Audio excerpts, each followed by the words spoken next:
এদিকে এদিকে এদিকে জুয়ারে দিকে দেখে দেখে। আসসালামু আলাইকুম। এটা হচ্ছে একটি সতর্কতামূলক ভিডিও।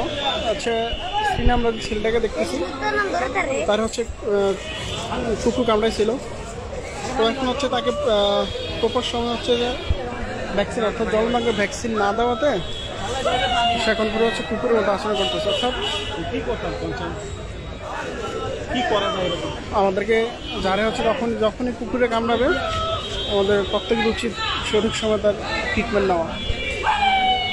এখন সে এমনভাবে এফেক্টেড হয়েছে যে তার আওয়াজ সম্পূর্ণ কুকুরের মতো হয়ে গেছে। ইভেন হচ্ছে সে দৌড়ে আসতেছে।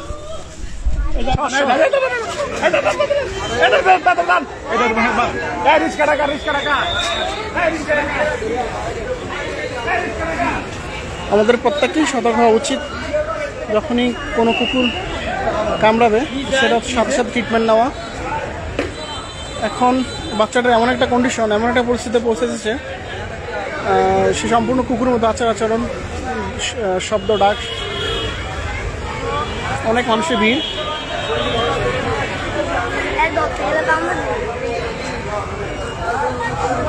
তাই আমাদেরকে যখনই কোনো কুকুর কামড়াবে সঠিক সময়ে তার প্রপার চিকিৎসা নিতে হবে।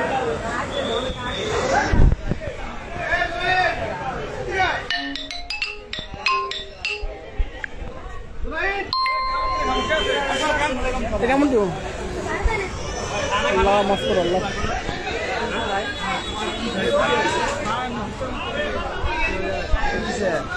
হচ্ছে কুকুর কামড়াইছে।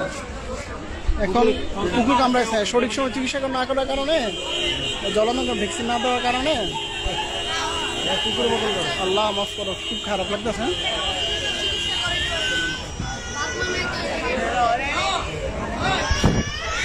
আচ্ছা,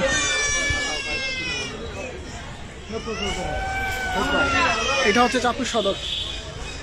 সম্মানিত ভিউয়ার্স যারা এই মধ্যে দেখতেছেন তাদের প্রত্যেককেই এটা একটা সতর্কমূলক বার্তা যে আপনাদের যখনই কোনো প্রকার কুকুর কামড়াবে তার সঠিক সময়ে সেটার যথার্থ চিকিৎসা না নিলে যে কোনো সময় সেটার ইফেক্ট হতে পারে। সো আমাদের উচিত যখন কোনো কুকুর কামড়াবে তার সঠিক সময় সঠিক চিকিৎসা নেওয়া। অনেক মানুষের জমায়েত, অনেক মানুষের ভিড়। থার্ড ফ্লোর, সেকেন্ড ফ্লোর, প্রত্যেকটা ফ্লোরে এখানে অনেক মানুষ।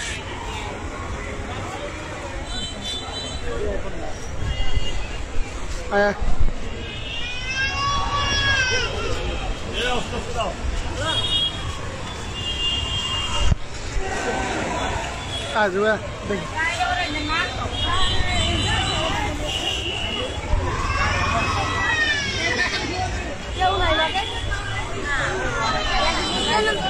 আল্লাহ তুই মাফ কর আল্লাহ। হ্যাঁ, এখন এই যে আক্রান্ত যে ছেলেটা আছে, এই ছেলেটাও যদি কাউরে কামড়ায় তাহলে সেও কিন্তু আক্রান্ত হবে।